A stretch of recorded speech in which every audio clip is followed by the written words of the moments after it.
Welcome to Restorative Justice Reflections, the show where we take time to reflect on the things that are happening in media. I'm David Castro-Harris. I'm here with Kala Mendoza to do a deep dive into the themes of HBO's The Last of Us Episode 5, Endure and Survive. The thoughts reflected here are not to critique the story or production choices of the creators, but we hope to bring connections between the themes present in the story to the ways that we can co-create a world where people and communities have what they need to survive and thrive. Of course, as always, if you want to learn more about how we do this, you can get in touch with our communities and the resources that we have at the links that are in the show notes or description. But let's get into it. As always, again, spoiler alert for the first part of this conversation, everything that's happened in the HBO show The Last of Us through episode 5 is fair game. You've been warned, and at the end of the episode, everything we know about the Last of Us universe is on the table, but you will get a heads up before that. So, episode 5, Endure and Survive, hit so many right in the feels. Kala, how did this episode land for you? Oh, very similarly, and I think for a lot of folks, it was a view of what the apocalypse could look like. A group that rebelled and reclaimed and liberated themselves could look like in a very violent way. It carried the story of Henry and Sam, which I know we're going to be going more into. And it just the end, which, I legit yelled while I was watching it. So even though you knew it was coming? Yeah, even though, all of the clickers coming out and the bloater did not realize it was going to be that intense. And also what happened with Sam and Henry, I naively thought that the writers are going to go in a different direction. So yeah, I know. If you don't follow Kala on social media, you shared on Friday, right after this episode aired, that you really wish that they made a different story choice. We can imagine what that could have looked like later moving on, but I think for the purposes of pushing Joel and Ellie forward, it's a really difficult story choice to make, but there's so many parallels and themes to pull out from the Sam and Henry piece before we get to talking about Kathleen. But let's start with Sam and Henry. So at the beginning of the episode, we see them in hiding on the run. We don't quite know why yet. They meet up with Edelstein, the doctor who we saw executed in episode 4 by Kathleen. So they meet up with him. They're hiding out for 10, 11 days. But at the end of that, they're out of food. They've got to decide to make a move. And now we see a flashback to the previous episode where Joel and Ellie crash in, and Henry's character sees Joel killing a couple of Kathleen's crew, the revolutionaries, right? And so he decides, this is our ticket out. This is how we're going to move through. This is how we're going to escape. So they track them down and brings us to the end of the previous episode. So with all that backstory so far, already, what were the things that were oh my gosh, I'm so connected to these characters already? Yeah, as both a game player and someone that's watching everyone else, just wanting everyone to survive has been something that has gotten me to be so invested in the characters. The way they really start to flesh them out. I won't talk too much about the game, but I'm really glad that we have a little bit more backstory about Henry and Sam, even though it's a little bit different from the game. But it's this very interesting parallel with Joel and Ellie.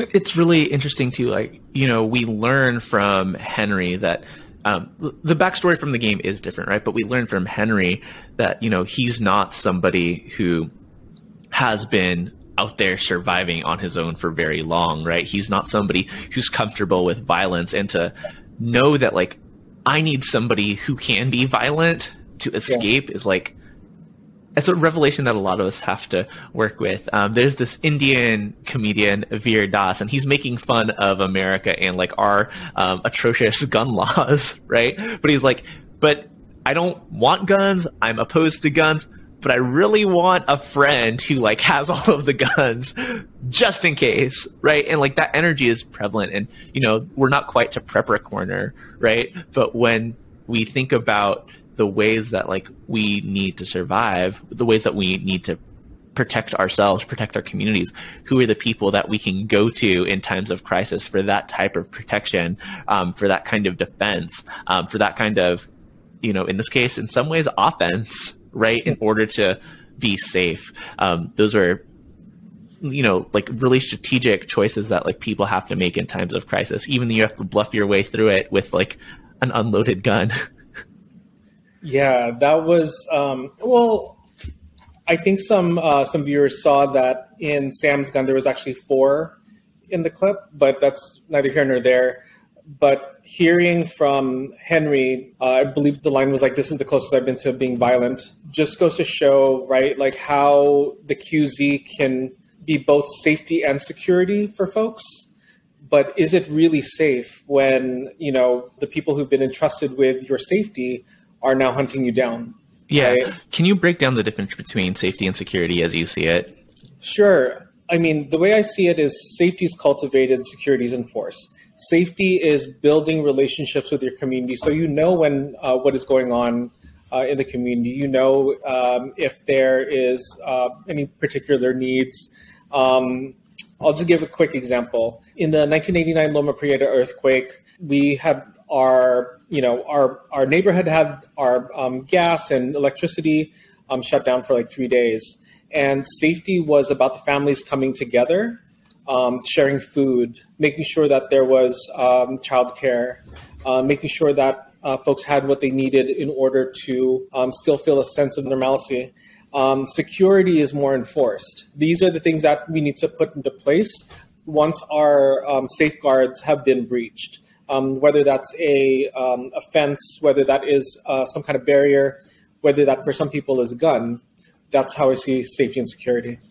Yeah, for sure. And so like in the case of our revolutionaries, sympathizers, our Fedra sympathizers, collaborators, right? Like in the case of the apocalypse, like we're all making choices that we feel like the most comfortable with, given the conditions that we live in. And right, while we're not living in those post-apocalyptic times, like we are constantly navigating our reliance on community safety versus state-sanctioned, state-enforced security, and some people call that safety. And like, we're not here to like make judgments on like how you feel safe, right? What makes you feel safe, but like in the ethic of trying to build communities of care, right? That people have the ability to navigate conflict and harm with their own skills and tools, not outsourcing that to people with like badges and guns, right? Like that's probably more aligned to where we want to go. But it's hard, like within the context of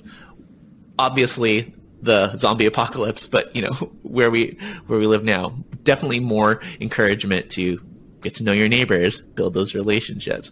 But let's keep going with the stories, right? They have this standoff where, they come to an agreement that like, hey, we need you, you need us. We have the knowledge about how to move through this city. You can protect us.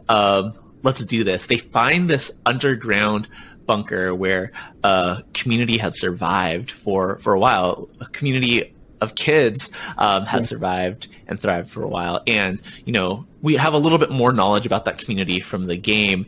And that community probably fell apart when someone didn't follow the rules to keep people safe, whether it was to not open the door for someone they didn't know or something, right? But in that underground bunker, they did find like a moment of respite, solace, where more relationships were built. Ellie and Sam were able to connect on another level. Henry and Joel were able to connect on another level, right? There's so many parallels between the two pairs. I'm curious, what were the things that you were like, again, the feels, so much connection. I mean, it was beautiful watching them play soccer, right? Just watching the kids be kids and like the dads, like for lack of a better term, be dads and just be it almost, if in another reality, you could see them talking at a park, right? I think it's in these moments of quiet and respite that at least my nervous system was both vigilant, hypervigilant, to what might happen, but also it showed how important it was to be able to allow kids to be kids in a time of crisis. And what do we need to build in order to ensure that level of emotional safety? Because as I know we'll talk about Kathleen in a bit, but her line about, kids die every day, that's a person that's lost hope.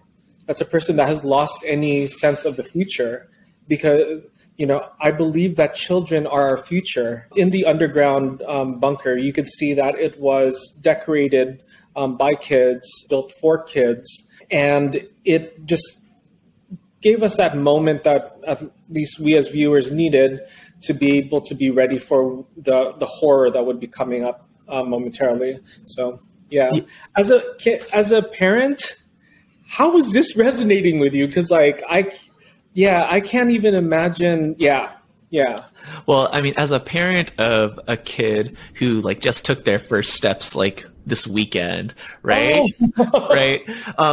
I'm making different calculations about what my kid needs for protection. Yeah. I think, and how hard they need to be to face the world, right? You don't need to be hard at all. You just need to grow up in your little safe space that we've created here at our house, at your grandparents' house, when we're out with your friends at a mochi pounding festival. A little insight into what I did this last weekend, right? But they're really different calculations.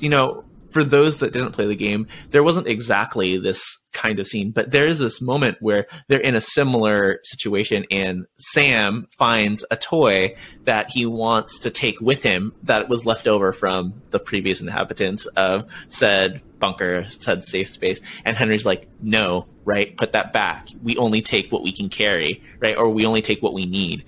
And it's there is survival in that. There's wisdom in that. You don't want to be weighed down, but where's the space for kids to be kids, right? I think we as adults have a lot more space to be kids than we realize, and how quickly are we trying to take that away from young people when we could use more of that ourselves, is an important question to be asking, especially when we're not dealing with life and death stakes of infected clickers and bloaters coming at us, and armed people, I imagine for most of us listening to this call, hunting us down every day. There is so much more room to take time to relax, be slow, play. I'm even curious, right? What would have happened if they just spent a night down there, right? We talk about what would have happened to Ellie and Joel if they had actually decided to spend a night or some time at Bill's place, right? Nothing would have happened, right? Yeah. The world would not have fallen apart. So taking those moments to be slow, for kids to be kids, but even for us as adults to be kids, or to lean into play, lean into rest, not be so hyper vigilant all the time, is important. From this bunker, they're going to go out into the other side where they come out safely, start walking down the street, and get pinned down, which is going to intersect with the Kathleen storyline. But there was one other thing that you wanted to mention about, right, the dynamics between Sam and Henry, right? Yeah, it's always fascinating for me as a hard of hearing person to see how deaf and hard of hearing and other disabled folks are written in these post-apocalyptic dramas. We had Lauren Ridloff from The Walking Dead, who played Connie, which Connie was a badass survivor. We had The Quiet Place, where we got to see what needed to happen in order to communicate when you had to be quiet, right?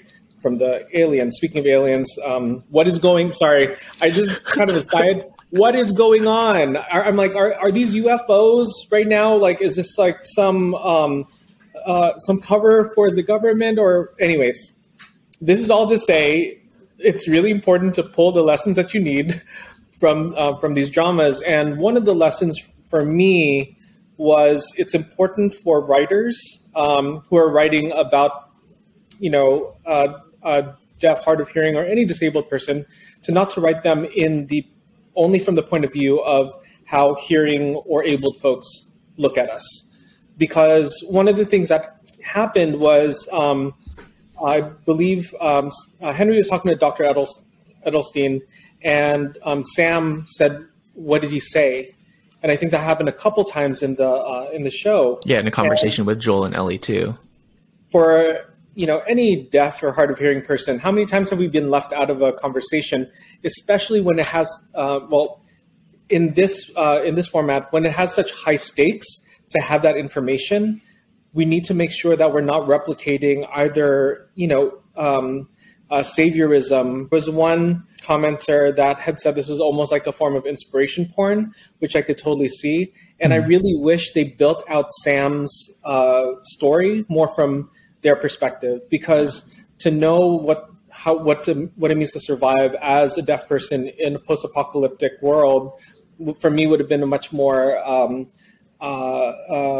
not gratifying, but much more enthralling storyline than the one where this poor kid, I need to protect him. So I think the writers could have done a better job of showing us what did Sam have to do as a survivor of leukemia, as someone who is deaf and navigating this world.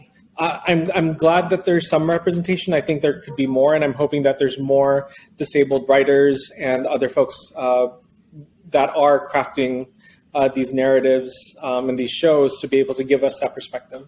Yeah, I was doing some behind the scenes looking, and it was really cool to see how Kayvon Woodard was so willing to teach everybody on set. And I think they had a director of ASL as well on set teaching everyone. And so not only the actors, right, but also the crew members learning to communicate, right, with people, made it such, I hear the inspiration porn critique, but for folks who are uninitiated, unfamiliar, right, these are really good opportunities for people to become aware of the ways to engage with people as full people, not just as functions of their disability. The other thing that this had me thinking of, similar to we're so screwed without Google Maps, right?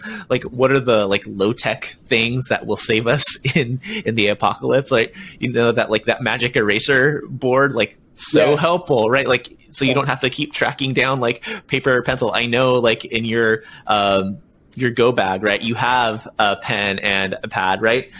Maybe you should think about adding one of those boards just in case, right? Just in case you run out of paper. But we'll get to Prepper Corner in a moment because, some of those things are going to come up, especially when we're intersecting storylines. But the other thing that we didn't talk about with the same character is that he has leukemia. And that was really the key to setting off this whole chain of events, right?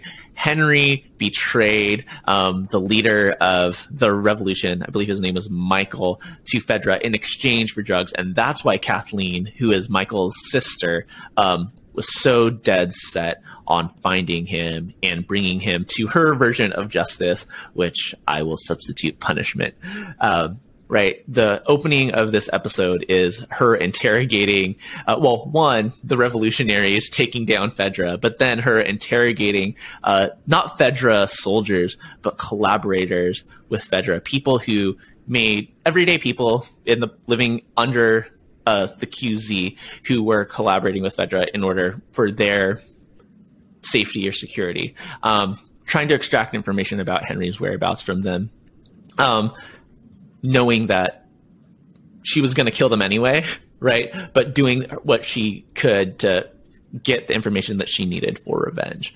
From there, she puts all other priorities aside, even after, she's questioned by Perry, her second in command, and says, find them, right? This is our priority. And as they're continuing that search, she takes a moment to reflect in the house that she grew up in, and thinking about, the words of her brother, Michael, that she was able to visit before he was executed by Fredra, and, having this understanding of why Henry did what he did, but still not being able to get over that situation. And even at the urging of her brother to be able to forgive, she's like, no, there's no justice in that for me.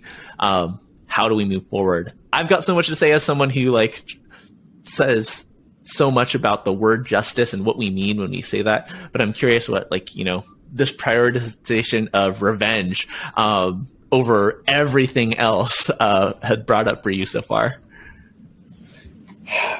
I mean, I'll just be short. Like, revenge is another form of love, right? It is the wrathful form of it, and we're just going to see it cyclical in the story. When they were showing both the opening with Kathleen and the collaborators, and then that her childhood home scene, I was like, I wish I knew what David was thinking right now, because this is, yeah. What were your thoughts? Yeah. This is the zone for me, right? And so, I guess, like, if we go back to the collaborators piece, the first thing that I thought when she brought up trials, right? There are a couple different ways that this could go, right? Like, for people who have collaborated with, or people who have been a part of like oppressive regimes that have been overthrown, in so many instances, they are executed, which, you know, definitely happened in this case. Sometimes they're put on trial and then jailed. Sometimes there are truth and reconciliation processes that happen, right? Where we think about like, hi, new leadership, there's been a regime change, the power is different now, but we want to move forward together in a good way, and we want you to be a part of our community moving forward. In order to do that, you've got to fess up to the dirt that you did. And maybe there's some kind of punishment, maybe there's some kind of amends to be made.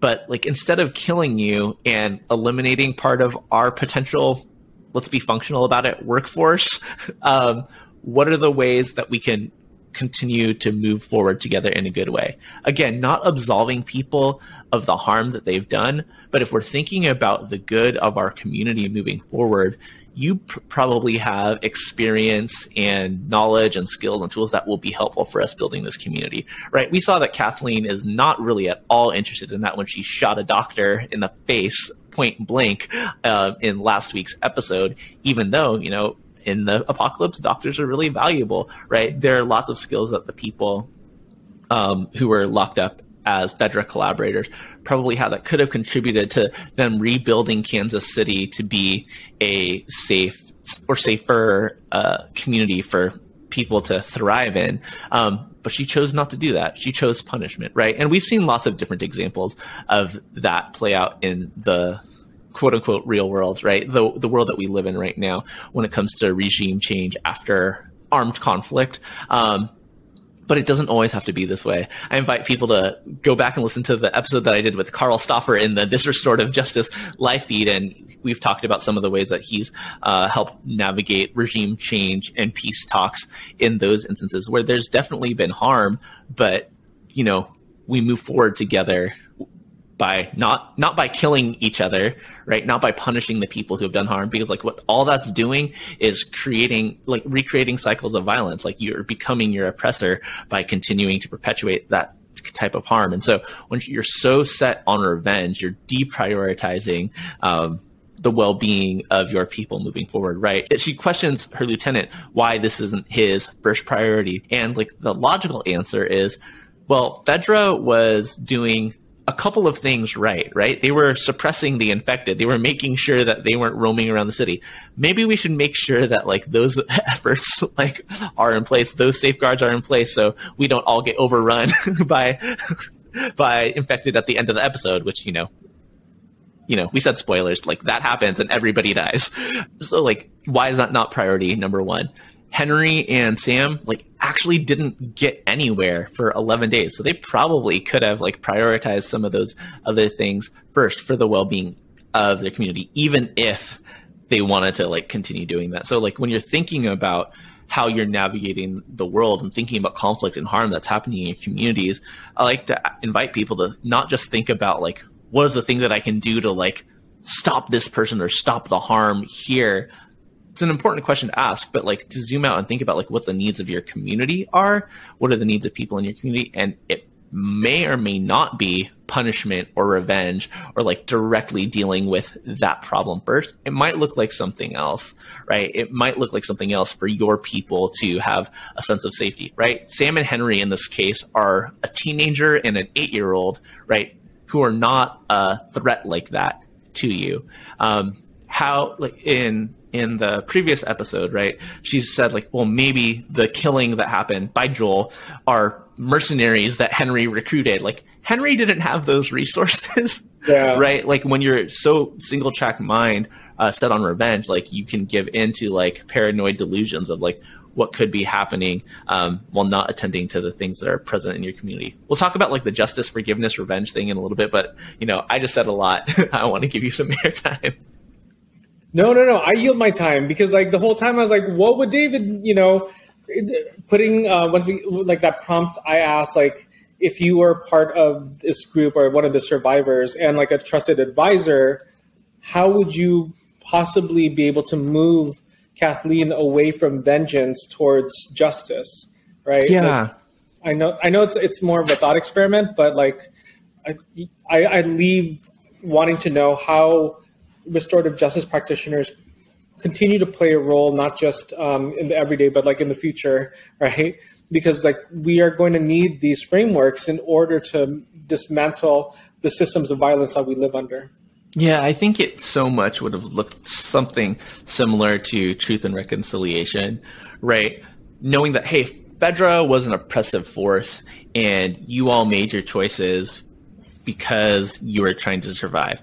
We understand that. Fedra's not here anymore. We want to build a community that is safe, where we can trust each other. So what is the thing that we need from you, right? We need you to like tell us the thing that you did, share all the information that you can. In exchange, right, we will continue to provide security because I think like we're not building like a utopic world. Like they're operating under like security terms, right? The way that you framed it, like we'll continue to provide security to you in this place. Like in this case, like I imagine Kathleen and her collaborators, her revolutionaries, like might have like created some kind of like caste system, like people who are Fedra collaborators are like subjugated to like serve, and like that might have been the thing that like you could have pushed her towards. That like, hey, at least they're surviving. I know there are representations of like enslavement later on in The Last of Us, and maybe that's might what it have looked like. I would have advocated for something more along the lines of, hey, we all did things that we're not proud of, let's move forward together as equals. But in efforts to preserve human life, like all of those steps are like, all of that is on a continuum of like terrible when you're executing them to equity, peace, harmony, love, and all of those things. And it's not easy. And I think I'm thinking back to a conversation that I had with a group that I was facilitating for last week. Holla at your boy if you need restorative justice consultation, link in the show notes. But we were having this conversation about like, do we need punishment in order to get justice, right? And that's the conversation that she was having when she was in her childhood home. Like, my brother urged me to forgive, and I don't think forgiveness and justice are like correlated at all, right? Forgiveness is something that you do for yourself so you can move forward, right? Sometimes it feels good as a person who has caused harm to hear another person say that I forgive you, but forgiveness has nothing to do with meeting each other's needs, right? When we're talking about Michael, the visionary leader of this revolution, he was envisioning a world without Fedra being an oppressive force and having a community thriving. What are the needs of that community? So safety from infected, right? Food, water, hygiene in some way, shape, or form, medicine, right? None of those needs are met by like going and murdering a teenager and his 8-year-old brother, right? So like, let that go. Forgive, not for their sake, forgive for your sake. Get justice for your people. Take care of your people. And if you're not able to do that, everyone's going to die in the way that they did. But we think about that in lots of different situations. Of course, in this case, Kathleen is someone who's very deeply hurt by her brother being murdered, and she identifies Henry as the cause of that. But if we zoom out, right, like Henry didn't kill her brother. Fedra did, right? Henry was someone who was operating under an oppressive system and made a choice that was self-interested because he was trying to protect his brother. You know, you talked about saviorism, paternalism, and like we can critique Henry's choice in that moment, but he was not the reason that Michael is dead. Fedra is, like, whatever system that Fedra whoever was like at the point of the spear of Fedra, like that carried out an execution, is why Michael is dead, right? And so you already took care of Fedra, right? You took care of that. And I don't think that they necessarily did it in a way that I would have, but like we're not arguing that point. What are the ways that you and your community can move forward? Justice is about getting your needs met, right? There's not a human need, and like I say need instead of desire or want, for punishment, right? I know that that can feel good in a moment, right? But after Henry's dead, like that's not what happened at the conclusion of this episode by Kathleen's hands anyway. But after Henry's dead, what then, right? You're not going to have peace, right? You're always going to be looking for that next threat of somebody who cared about Henry who's going to come back and get you, right?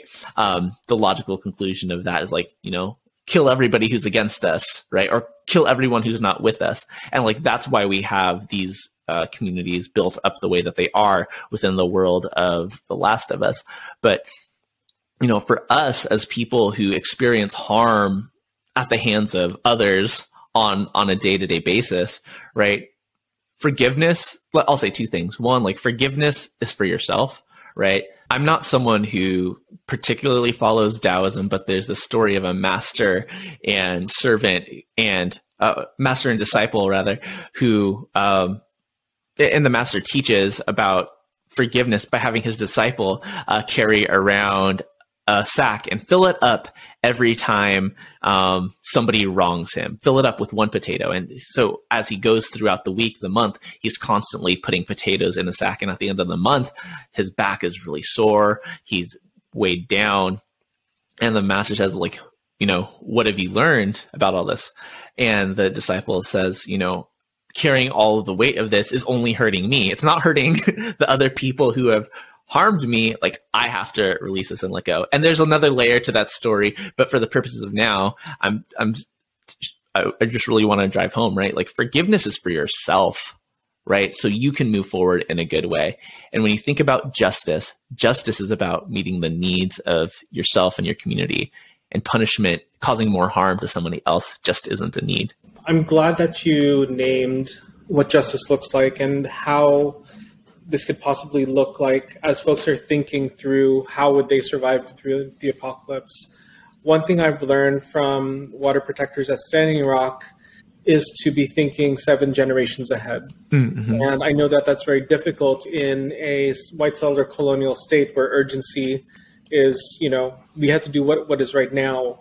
And I think part of why I appreciate the work that you do and appreciate the work that folks who are invested in building true community safety is like we need to be able to reimagine ourselves a better world, or else we're going to replicate the same cycle of harm and violence that the systems that we are being oppressed by continue to enact upon us. So, yeah.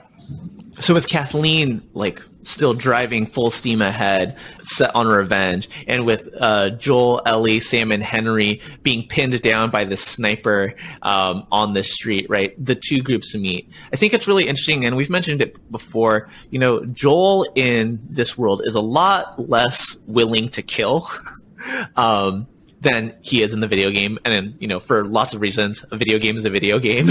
But, you know, even his reluctance to take down the sniper, this old man who's like not a very good shot, not really a threat as long as he gives up the gun, like is a difference. And I think we're seeing a lot of Joel reckoning with all the violence and harm that he's caused over the years. And, you know, we got a sneak peek into him having the conversation with Tommy that's coming next week. And so we'll save that conversation for then. But I just wanted to highlight, like, you know, violence does take a toll on people in this world.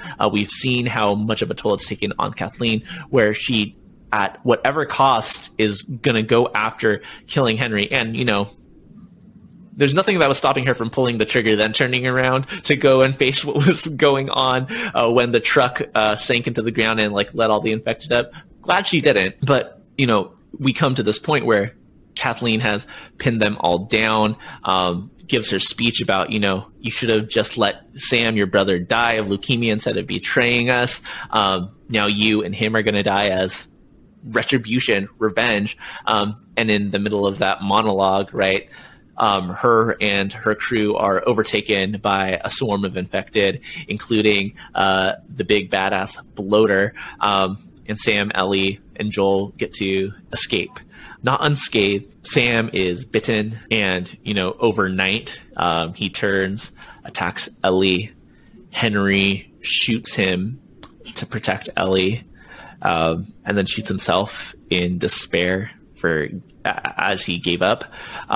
And we're left with Joel and Ellie bearing the two and carrying on their journey, but deeply, drastically changed by the previous nights and that morning's events. A really devastating way to end the episode. Like, I was so looking forward to seeing Sam and Henry, because I loved them in the game. You know, we talked about, like, we had hope that things might have been different, but seeing these characters' arcs end the way that they ended, what are the things that are coming up for you? Just anger and like sadness, and I mean, Kevon Woodard and Lamar Johnson were phenomenal acters, but Kevon, they're still alive. They are still phenomenal actors. Yeah. No, I know, yeah, but like in the story of the game, or in the story of the show, like it's, I mean, yeah, I was really angry because I was like, well, Bill and Frank got to have that storyline, and I think it's okay to diverge from the story. I know folks will feel a whole bunch of different ways. I just wish we had a little bit more. I wish we got to know more of their story and like what it was. They could have used, the writers could have used this as a means to do more world building, you know. And I know, like, yeah, I'll just say that I had to let, you know, friends and folks I cared about know, both personally and like on social, to just be aware that there's going to be this very brutal scene with these two amazing Black characters who, you know, die violently. I think that there were so many points of hope that I was like holding on to, like when Ellie put her blood onto Sam's wound. I was like, oh, maybe something will happen. Just a trajectory of this. I really wish it went a different way. Yeah, I just have a lot. I mean, I have a lot of feelings.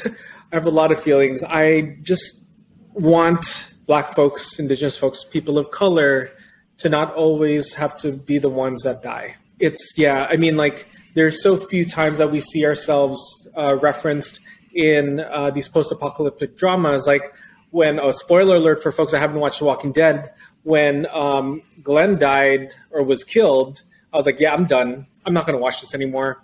So yeah, I had a lot of feelings. How about you?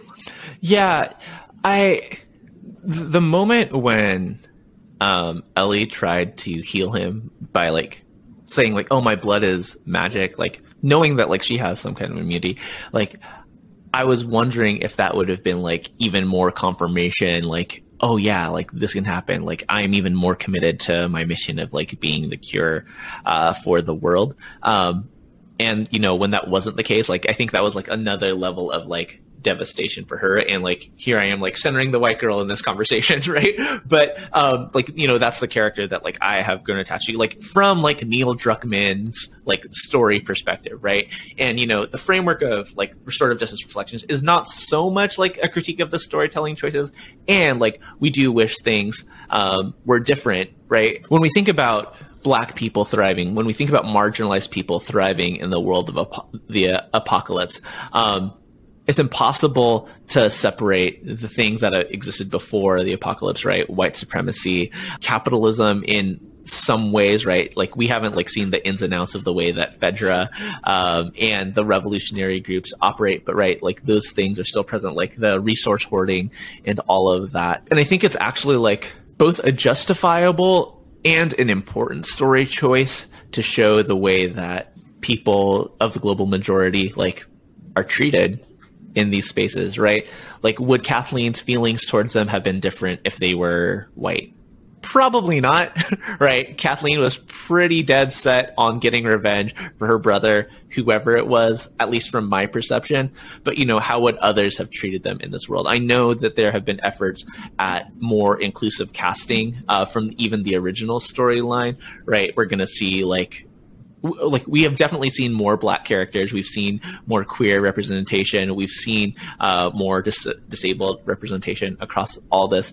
But I think what was most affecting to me, both in the game and in the story, is Henry deciding to end his own life in that moment, right? When you've put all of your purpose into protecting the life of one being and you fail at that, I'm not saying that it's not horribly sad. I'm not saying that it's not horribly traumatic to have to end the life of the person that you care so deeply about. And there's still some ways forward, right? As somebody who has experienced like at least suicidal ideation, right? There are always things that you can decide to live for, to continue on for, right? Henry would have been, like, if we continue the story, like Henry would be a valuable contributing member of both Ellie and Joel's traveling party, right? Or whatever community Ellie and Joel encounter in the future. There are lots of ways that he could have continued forward. And Sam was gonna either die or turn. Like there's nothing to reclaim from that, right? The vaccine didn't work. Ellie's magic blood didn't work. But what were the possibilities for Henry that didn't get to be explored? Could have been a whole nother spin-off series, HBO. Missed out. Missed out. So the new trope of disabled folks in a post-apocalyptic world is one that has been explored by many shows and writers. I think it's important to look at real life examples of what that looks like in the here and now. I know you've had Mia Mingus on in the past, Mia Mingus, who had co-created the pod mapping framework with the Bay Area Transformative Justice Collective, and Alice Wong, who has continued to prepare us for disaster. Alice was, part of the response, responding to the California wildfires in 2019, getting folks educated on the use of the proper use of masks at the beginning of the pandemic. I wish and I hope that for new writers, especially disabled writers of color that are going to be creating new narratives, I want to invite you to really think about how we as disabled people not only survive the apocalypse, but are able to thrive and build a world that is truly safe and just, and has all of our brilliance and skills incorporated. I gave a little bit of a critique, but I think it's now more of an invitation for what are the new stories that we're going to be creating together. Yeah, absolutely. Both, and I think, again, I'm someone who has been like critical of like representation matters, period, because representation does matter, right? Representation invites imagination to what could be. And while we need to follow up on that, what could be, giving people that vision is so important. And so to those who are in the business of creating stories or thinking about doing all of that, your work is so needed. Your perspectives are so needed. And if you have thoughts about what that could look like or what that could look like in this world, links to get in touch with us are always in the show notes. Before we get into spoiler territory, I want to give you the spotlight one more time for Kala's Practical Prepper Corner. So what you got for us this week? Yeah, so this week, just kind of connecting to what I shared earlier, when we look at those who are most directly affected by violence, we can learn so much from their leadership, right? One thing I've learned, being an immigrant raised in the Bay Area in earthquake country, is slowly building up my preps. And I think a lot of folks do this, folks that come from countries that were affected by genocide and colonization, folks that have had to leave their ancestral homes. A lot of people are asking right now, like, what can I do to prep? And some folks want to just go to REI and buy everything out. I was like, you don't have to do that. The one thing that you can do this week, which is part of what you do every week, I think, for some folks, is when you're buying your groceries, spend 10% of what you're purchasing on getting either canned food or very shelf-stable food that you already use. It's important that you're getting what you're already using. For instance, I eat a lot of Spam, so obviously I'm going to buy a Spam. It's really about incorporating preparation in your day-to-day, where it's not like a mad dash like we saw at the beginning of the pandemic where everyone was buying tons of toilet paper. You don't have to hoard in order to prep. And in fact, you can prep for your community, which a lot of people did. Whatever extras people had were shared in my community. So the prepper corner tip of the day is to prep slowly and prep with the things that you're already going to use. Beautiful, beautiful, beautiful. So that brings us to the end of Kala's Prepper Corner and the non-spoiler version of our conversation. So we'll be, for those of you who need to sign off because you don't want things in the future spoiled, we'll be back next week with another Restorative Justice Reflection, breaking down episode 6 of The Last of Us. There will be another episode in this Restorative Justice Life feed this week featuring a conversation with someone who's living these restorative values. But this is your big spoiler warning. If you have not signed off by this point, that's on you. Okay, so there is so much foreshadowing in this episode for what has happened between both Sam and Henry and Kathleen and what's going to happen with Joel and Ellie. What stood out to me the most was this line that Kathleen said when she was confronting Henry about, kids die, Henry. They die all the time. You think the whole world revolves around him, right? With the inference, right? Henry betrayed Michael in order to get leukemia medicine for Sam. And, we have Joel on this path to clear everything out of the way, to get Ellie to the place where she needs to be the cure for humanity. We know that in the end, he does all the work to get her there. And then because of his great love for her, kills the doctors because they were going to have to kill her in order to get what they needed in order to advance the research, develop the vaccine. Joel made the same choice that Kathleen did. Joel made the same choice that Henry did. And, we have this big critique of paternalism, saviorism, not allowing people to have their agency, right? At the end of this episode, Ellie is more determined than ever to be the cure so she can prevent the death of others like Sam. But, how did all of the layers of this is what's going to happen, these are the things that are coming, land with you?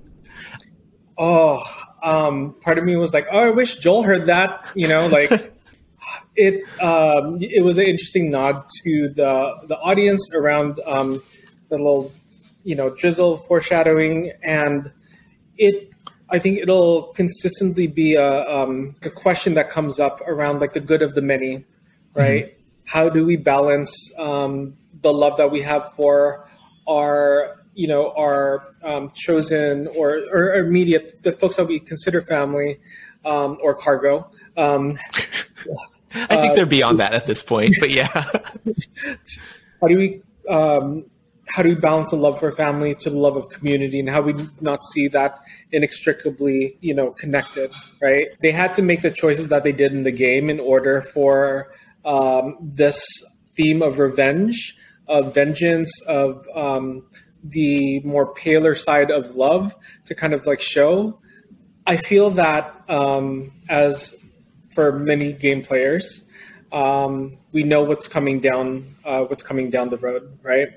But I wonder if Joel had more of these interactions with folks thinking about the greater good, would that change his decision down the line? And would that disrupt the cycle of violence that has been happening and will continue to happen in Last of Us 2? Yeah. Well, yeah. I also think about, like, you know, Henry made the same choice, though, right? Henry made a choice to save or at least get medicine for Sam, and it ended up in the death of, like, the visionary revolutionary leader, Michael. Arguably, without the death of Michael, the revolutionaries wouldn't have taken over the Federacusi in the way that they did. But, you know, if you're in Henry's shoes, like, what is the choice that you're making, right? Betray the cause that you believe in to save your brother? That's not a rhetorical question. Oh, like you see the love that he actually has for Michael, right? He's like, you know, a man that you would follow, that everyone admires. And when it came down to it, he's like, I'm going to turn him in to try to save my brother, right? Yeah. That's not, like, as a parent, right? Like, I think that hits, like, deep for me. Like, what would I do, like, to save my kid? What would I do to save my partner when I believe in this cause? And, like, you know, it's an impossible question to actually answer. So it was, like, really mean of me to, like, turn that back on you and, like, force you to, like, try to paint you into a corner. But I think, you know, the way that you navigate things like that is giving people agency, right? Like, talking to Sam about, like, hey, this is what it's going to take to get you some medicine. Like, we don't like Fedra. We don't like the things that they do to our community. And if I do this to help Fedra, we can get you some medicine. Or, you know, I could not, and we could, like, work for this. And maybe on the other side, we would have access to that medicine for you. Right. Same with Ellie, right? Joel never gives Ellie the opportunity to, like, be the cure, like, sacrifice her life to be the cure. He's just like, nope, you aren't going to do that. I love you too much. Right. If he had, like, had that consultation, right? Both, like, Henry and Joel, if they had both done that consultation, maybe they still would have made the same choice. Maybe Ellie and Sam would have both said, no, save me. Do everything that you can to save me. And, you know, the repercussions would still be similar to what we have now. But it remains an open question, knowing that, like, given that framing, I'm going to turn it back to you again. Like, what would you have done in Henry's shoes? I mean, it's exactly what you're saying. It's like, how do you build informed consent for folks to be able to feel full stewardship over their agency and autonomy, to be able to make those choices, right? Because once we have our choices taken away from us, that is the utter lack of freedom. That is the dehumanization of that's a start of dehumanization, right? I think for me, I mean, this is easy. Like, I'm single, I don't have kids. I'm like, I don't care. I'm Buddhist. We're going to come back in the next lifetime anyways. But I think for me, it would be having that conversation, but it's not easy, right? These conversations around, like, here are the risks involved in what we're about to do. How do you feel about that, right? We do this a lot in protest safety work.